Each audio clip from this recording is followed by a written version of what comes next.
നമസ്കാരം. ട്രൂ ടോക്കിലേക്ക് എല്ലാവർക്കും സ്വാഗതം. മുഖവുര ആവശ്യമില്ലാത്ത നമ്മുടെ പ്രിയപ്പെട്ട ചലച്ചിത്ര സംവിധായകൻ ശ്രീ ടി വി ചന്ദ്രൻ സാറാണ് ഇന്ന് ട്രൂ ടോക്കിൽ നമ്മളോടൊപ്പം സംസാരിക്കുന്നത്. സാർ നമസ്കാരം.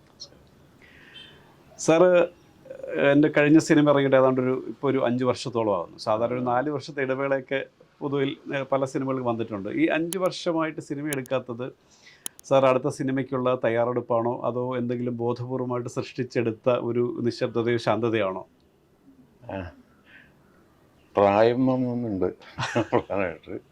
അപ്പോൾ നമ്മൾ ഈ 4 വർഷത്തിനിടയ്ക്ക് എടുക്കുന്ന കാലത്തൊക്കെ തന്നെ ചെറുപ്പമായിരുന്നു.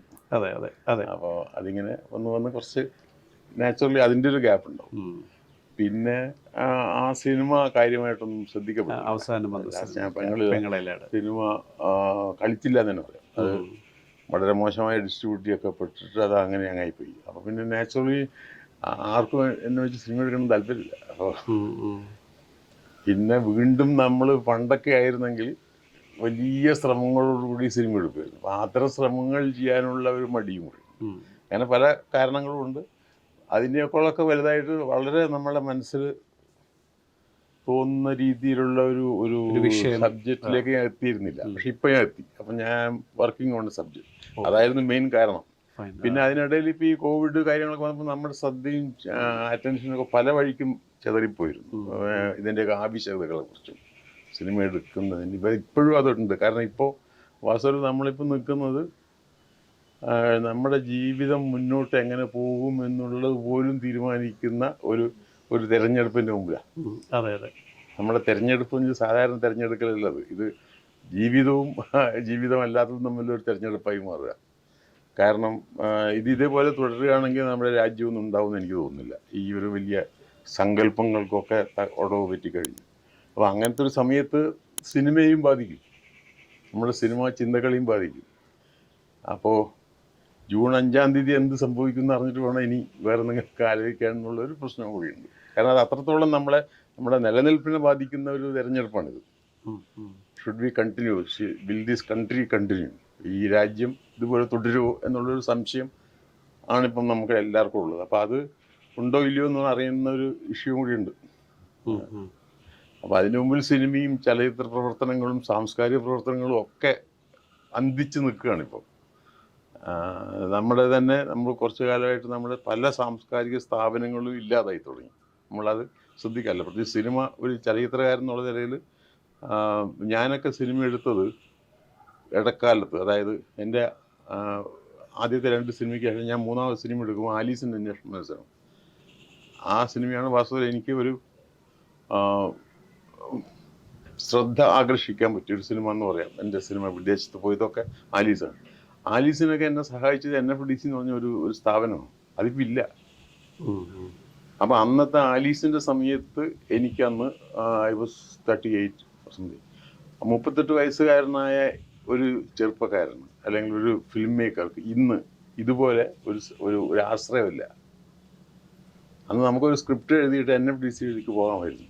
ആ സ്ക്രിപ്റ്റ് ശരിയാണെന്ന് തോന്നുന്നു. അതിനിടയിലൊന്നും ഇപ്പോൾ എനിക്കറിയാവുന്നതാണ്, നേരിട്ട് അറിയാവുന്ന കാര്യമാണ്, ആ സിനിമയ്ക്ക് NFDC ഫൈനാൻസ് തരാൻ ഒരു രാഷ്ട്രീയ സ്വാധീനങ്ങളൊന്നും ഉപയോഗിക്കേണ്ടി വന്നിട്ടില്ല. ദേർ വാസ് എ കമ്മിറ്റി, ആ കമ്മിറ്റി നമ്മളെ റെക്കമെൻഡ് ചെയ്യുന്നു. അതിനുശേഷം അനദർ കമ്മിറ്റി വിച്ച് മേക്സ് ഇതിൻ്റെ ഫൈനാൻസ് കമ്മിറ്റി എന്ന് പറഞ്ഞാൽ അവർ അതിൽ നിന്നും റെക്കമെൻഡേഷൻ വരും.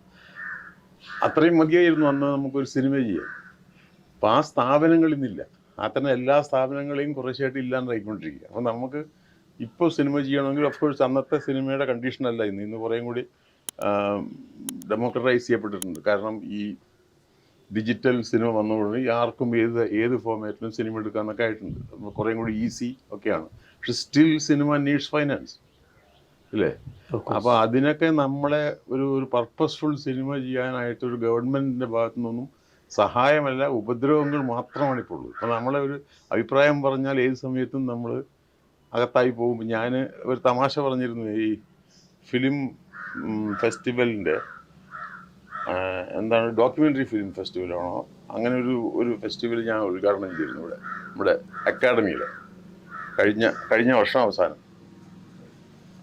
അപ്പം ഞാൻ അന്ന് സംസാരിച്ചൊരു തമാശ ഉണ്ടായിരുന്നു. അതായത് എന്താണെന്ന് വെച്ചാൽ ഞാൻ ആദ്യം കോട്ട് ചെയ്തത് ഈ കാശ്മീർ ഫയൽസ് എന്ന് പറഞ്ഞ ഗുജറാത്ത് ഫയൽസ് എന്ന് പറഞ്ഞൊരു സിനിമ ചെയ്ത 3 പാർട്ടിൽ ചെയ്ത ആനന്ദ് ശർമ്മയോ അദ്ദേഹത്തിൻ്റെ ഡോക്യുമെൻ്ററിയെ പറ്റി ഞാൻ പറഞ്ഞു. അപ്പോൾ അതുപോലത്തെ ഒരു ഡോക്യുമെൻ്ററി ഇന്ന് ചെയ്താൽ നമ്മുടെ വീട്ടിൽ ED വരും,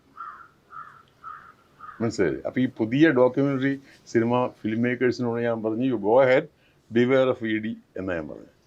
അപ്പോൾ അന്ന് വലിയ തമാശയായിരുന്നു ആ സ്റ്റേജിൽ, കാരണം അതൊരു തമാശയല്ല ശരിക്കും, അതാണിപ്പോൾ സംഭവിച്ചുകൊണ്ടിരിക്കുന്നത്. അപ്പോൾ ആ തരത്തിൽ ബാക്കിയൊന്നുമല്ല. ഇപ്പോൾ സെൻസറിങ്ങിൻ്റെ പ്രോബ്ലം മാത്രമല്ല അത്, നമുക്ക് നമ്മുടെ ജീവിതം തന്നെ ക്വസ്റ്റ്യൻ ചെയ്യപ്പെടാവുന്ന അവസ്ഥയിൽ സിനിമ എടുക്കലൊന്നും അത്ര ഈസി ആയിട്ടുള്ളൊരു അല്ല. പിന്നെ സിനിമയെ അത്ര ഈസി ആയിട്ട് കാണണം, അങ്ങനെയുള്ളവർക്ക് വ്യാവസായിക അടിസ്ഥാനത്തിൽ മാത്രം കാണുന്നവർക്ക് ഏത് കാലത്തും അതിനൊന്നും ബാധിക്കാതെ തന്നെ സിനിമ എടുക്കാൻ പറ്റുമായിരുന്നു. എനിക്ക് അങ്ങനെ സാധിച്ചിട്ടില്ല.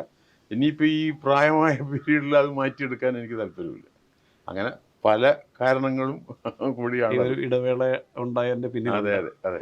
പിന്നെ എൻ്റെ ഇടവേളയൊന്നും സിനിമയെ കാര്യമായിട്ട് ബാധിക്കുന്നതല്ല. ഞാനൊന്നും സിനിമയിൽ ഏറ്റവും പ്രധാനപ്പെട്ട ആളും, ധാരാളം സിനിമകൾ വരുന്നുണ്ട്, വലിയ വലിയ സിനിമകളൊക്കെ അല്ലേ. അപ്പോൾ ഇപ്പോൾ എന്താണ് ബയോപിക്കിൻ്റെ ഒക്കെ ഒരു കാലമല്ല, ഓരോരുത്തർ സിനിമ എടുക്കുന്നു. ഇപ്പോൾ എന്താ നമ്മുടെ പ്രിയദർശൻ സഖാവ് പോയിട്ട് ഈ രാമജന്മഭൂമിയെ പറ്റിയൊക്കെയാണ് സിനിമ എടുക്കുന്നത്. അതെങ്ങനെ അമ്പലം ഉണ്ടായി എന്നൊക്കെ അദ്ദേഹമൊക്കെ എടുക്കണം. അപ്പം നമ്മളതിലൊക്കെ അഭിമാനപൂരിതമാകാം, പറയാൻ പറ്റും.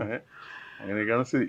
അതുപോലെ പണ്ട് നമ്മൾ ഈ നല്ല സിനിമകളെന്ന് അറ്റ്ലീസ്റ്റ് ഒരു തിയേറ്ററിൽ ഈ പറഞ്ഞ പോലെ സർക്കാർ തിയേറ്ററുകളിലും അല്ലെങ്കിൽ ചില ഉച്ചപ്പടം എന്നൊക്കെ പണ്ട് പറഞ്ഞിരുന്നെങ്കിൽ പോലും സീരിയസ് ആയിട്ട് സിനിമകൾ കാണിക്കാൻ ഒരു ഇടമുണ്ടായിരുന്നു തിയേറ്ററുകളിൽ, അല്ലെങ്കിൽ ഫെസ്റ്റിവലുകൾ ഉണ്ടായിരുന്നു, ഫിലിം സൊസൈറ്റികളൊക്കെ വളരെ സജീവമായിരുന്നു.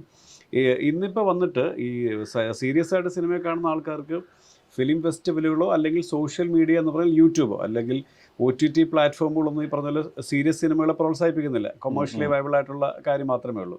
അപ്പോൾ ഈ നമ്മൾ ഈ പ്ലാറ്റ്ഫോമുകൾ കുറയുന്നത് അല്ലെങ്കിൽ ഇത്തരം സിനിമകൾ പ്രദർശിപ്പിക്കാനുള്ള പ്ലാറ്റ്ഫോമുകൾ കുറയുന്നതും സജീവമായ സിനിമകൾ ഉണ്ടാകത്തിനൊരു കാരണമാണോ ഈ തിയേറ്റർ? അതുമാണ്. മാത്രമല്ല നമ്മുടെ ഒരു കൺസെപ്റ്റ് ഓഫ് ഈ സീരിയസ് സിനിമ എന്ന് പറഞ്ഞ കൺസെപ്റ്റ് തന്നെ മാറിയിട്ടുണ്ട് ഇപ്പം. അതെ, അങ്ങനെ ഇല്ലാതെ ഒരു കാലത്ത് ആർട്ട് സിനിമകൾ, കൊമേഴ്ഷ്യൽ സിനിമകൾ അതിർവരമ്പുകൾ മാറിയിട്ടുണ്ട്. അതെ. അപ്പോൾ സിനിമകൾ ഉണ്ടാവുന്നുണ്ട്.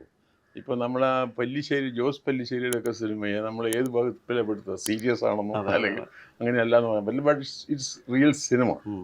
അപ്പോൾ ആളുകൾക്ക് പറ്റുന്നൊരു സിനിമയാണ്. അത്തരം സിനിമകൾക്ക് സാധ്യതയുണ്ട്. പക്ഷേ അത്തരം സിനിമകൾ എല്ലാവർക്കും എടുക്കാൻ പറ്റില്ല. അപ്പം നമ്മൾ മലയാളത്തിൽ സംഭവിക്കുന്നത് അങ്ങനെ ഒരു സിനിമ വരാൻ വേണ്ടി നമ്മൾ ചിലപ്പം 100 അലമ്പ് സിനിമകൾ കാണേണ്ടി വരും. അപ്പം എനിക്ക് ആ തരം അനുഭവമുണ്ട്. ഞാൻ ഈ സിനിമ കാണാൻ തിയേറ്ററിൽ പോകാറില്ല, വളരെ കാലമായിട്ട് തിയേറ്ററിൽ. പക്ഷേ ഇടയ്ക്ക് ചില കമ്മിറ്റികളിൽ ചെന്ന് വിടും, ഈ അക്കാഡമികളൊക്കെ. അപ്പോൾ എന്താണെന്ന് വെച്ചാൽ നമ്മൾ അതുവരെ സിനിമ കാണാത്തതിനുള്ള കോമ്പൻസേഷൻ അല്ലെങ്കിൽ അതിനുള്ള ശിക്ഷ എന്ന മട്ടിൽ 70 സിനിമയൊക്കെ ഒറ്റയ്ക്ക് ഇരുന്ന് കാണേണ്ടി വരും. അപ്പോൾ 70 സിനിമയൊക്കെ കാണുമ്പോൾ അതിനകത്ത് ഒരു സിനിമയൊക്കെ ഉണ്ടാവുള്ളൂ ചിലപ്പോൾ. ബാക്കി ആ ഒരു സിനിമ വളരെ നല്ലതായിരിക്കട്ടെ, പക്ഷേ 69 സഹിക്കാൻ പറ്റില്ല. ഒരെണ്ണം കിട്ടാൻ വേണ്ടി 69 സാധാരണ സിനിമയൊന്നുമല്ലത്, ചുമ്മാ സിനിമയാണ്. അതിപ്പോൾ ഈ ഡിജിറ്റൽ പ്ലാറ്റ്ഫോം വന്നതുകൊണ്ട് ചുമ്മാ മൊബൈൽ ഫോണുള്ള ഒരാൾ പോലും സംവിധാനമായിട്ട് മാറുന്ന ഇപ്പോൾ ഈ തവണത്തെ നമ്മുടെ ട്രിവാൻഡ്രം ഫിലിം ഫെസ്റ്റിവലിൽ, ഈ ഫെസ്റ്റിവലിലും ഞാനൊരു കമ്മിറ്റിയിലുണ്ടായിരുന്നു. അതായത് ഡെബ്യൂ സിനിമകൾക്ക് വേണ്ടിയിട്ടുള്ള KR മോഹൻ്റെ പേരിലുള്ള ഒരു അവാർഡ്, ആ അവാർഡിൻ്റെ കമ്മിറ്റിയായിരുന്നു ഞാൻ. അതിനുവേണ്ടി ഞാൻ കുറേ സിനിമകൾ, ഏതാണ്ട് 16-17 സിനിമകളുണ്ട്. അതിൽ 2-3 on an Indian level, Malayalam മാത്രമല്ല. അതിലൊരു ജാർഖണ്ഡിൽ നിന്നുള്ള ഒരു സിനിമയ്ക്കാണ് ഞങ്ങൾ അവാർഡ് കൊടുത്തത്. അത് വളരെ ഇൻട്രസ്റ്റിംഗ് ആയൊരു സിനിമയായിരുന്നു, പേരൊക്കെ ഞാൻ മറന്നു. അപ്പോൾ പക്ഷേ മലയാളത്തിൽ 2-3 നല്ല സിനിമകളുണ്ടായിരുന്നു. At the same time cinema എന്ന് പോലും പറയാൻ പറ്റാത്ത തരത്തിലുള്ള സിനിമകളുണ്ടായിരുന്നു. അതൊക്കെ അതിനെയും പക്ഷേ നമ്മുടെ ഈ ഇപ്പോഴത്തെ മീഡിയ പ്രവർത്തനത്തിൻ്റെയൊക്കെ ഭയങ്കര തമാശയാണ്. എന്താ കാരണം വെച്ചാൽ അതിനു വേണ്ടി എഴുതാനും ഒക്കെ ആൾക്കാരുണ്ട്. അത് ഭയങ്കരമാണെന്നും അത് വലിയ സംഭവമാണെന്ന്. അപ്പോൾ അതൊക്കെ കേട്ടിട്ടും കൂടിയാണ്, നമ്മളെ വായിച്ചിട്ടും കൂടി അത് കാണുന്നത്. അപ്പോൾ നമ്മൾ ധരിക്കുന്നു വളരെ മേജറായ ഒരു സിനിമയാണ്, ചുമ്മാ. അപ്പം അതൊക്കെ സഹിക്കണം. അതപ്പം മലയാള സിനിമയൊക്കെ അങ്ങനെ എക്സ്ട്രീമിറ്റീസിൽ വിരാജിക്കുകയാണെന്ന് എനിക്ക് തോന്നുന്നത്. അതായത് അഴുക്കിൻ്റെ അൾട്ടിമേറ്റും അതേസമയത്ത് നല്ല സിനിമകൾ. ഇപ്പോൾ ഈ ജോസ് പല്ലിശ്ശേരിയുടെയൊക്കെ സിനിമ എന്ന് പറയുന്നത് it's gem of a film. അത് ആർക്കും കൊതി തോന്നിക്കുന്ന ഒരു സിനിമയാണ്. അപ്പോൾ അതിനോടൊപ്പമാണ് ബാക്കിയുള്ള ആൾക്കാരുള്ളത്. അപ്പം നമുക്ക് ഏതാണ് എന്നൊന്നും പറയാൻ പറ്റില്ല. അതെ, ഇന്ന് തിരിച്ചറിയ അല്ലെങ്കിൽ നമുക്ക് അല്ല, അതുകൊണ്ട് ഈ സീരിയസ് സിനിമ എന്നൊക്കെ പറയുന്നത് കോൺസെപ്റ്റ് തന്നെ മാറിയിട്ടുണ്ട് മാറിയിട്ടുണ്ട്. അത് നല്ലതുമാണ്. ലിജോയുടെ ഒരു സിനിമയിൽ ഞാൻ അഭിനയിച്ചിട്ടുണ്ട്, സിറ്റി ഓഫ് ഗോഡ് എന്ന് പറഞ്ഞിട്ട് ലിജോയുടെ രണ്ടാമത്തെ സിനിമ, ആദ്യത്തെ നായകൻ രണ്ടാമത്തെ സിനിമയിൽ. അതൊരു കാലത്തിന് മുൻപ് വന്നൊരു സിനിമയായിരുന്നു. കാരണം അത് തിയേറ്ററിൽ വന്നിട്ട് ആളുകൾക്ക് മനസ്സിലായില്ല, അതൊരു ട്രയോളജിക്കൽ പടമായപ്പോൾ അന്ന്. അപ്പം ഞാനെപ്പോഴും പറയും, ലിജോ ജോസ് പെല്ലിശ്ശേരി കുറച്ച് കാലത്തിന് മുമ്പേ സഞ്ചരിക്കുന്ന ഒരു സംവിധാനം. അപ്പം ആ സിനിമ ഒരു 10 വർഷം കഴിഞ്ഞിട്ട് ഇറങ്ങുകയാണെങ്കിൽ ഒരു പക്ഷേ തിയേറ്ററിൽ വലിയ കൊമേഴ്ഷ്യലി സക്സസ് ആയിരുന്നു. അപ്പോൾ അങ്ങനെ ലിജോയുടെ ചിന്തകളും ഈ പറഞ്ഞ പോലെ ഈ മുഖ്യധാരയിലുള്ളതിൽ വളരെ വ്യത്യസ്തമായിട്ട് ചിന്തിക്കുന്ന ഒരാളാണ്. സാർ വേറെ ആരെങ്കിലും അതുപോലെ ശ്രദ്ധിക്കാറുണ്ടോ? ഇപ്പോൾ ലിജോ ജോസ് പെല്ലിശ്ശേരിയുടെ കാര്യം പറഞ്ഞതുപോലെ ഞാനിപ്പോൾ എനിക്ക് ആ തൊണ്ടി മുതൽ എന്നൊക്കെ സിനിമ എടുത്താണ്. I like his films. ആദ്യത്തെ ശ്യാം പുഷ്കരൻ, ദിലീഷ് പോത്തൻ, എന്താണ് മഹേഷിന്റെ പ്രതികാരം, very well made films. I like him. ഞാൻ വാസ്തവത്തിൽ ഒരു ഫിലിം മേക്കർ എന്നുള്ളത് എനിക്ക് ഇപ്പം മലയാളത്തിൽ ഏറ്റവും ഇഷ്ടമുള്ള ഒരു ഫിലിം മേക്കർ അവൻ വല്ലപ്പോഴും എടുക്കാറുള്ളൂ.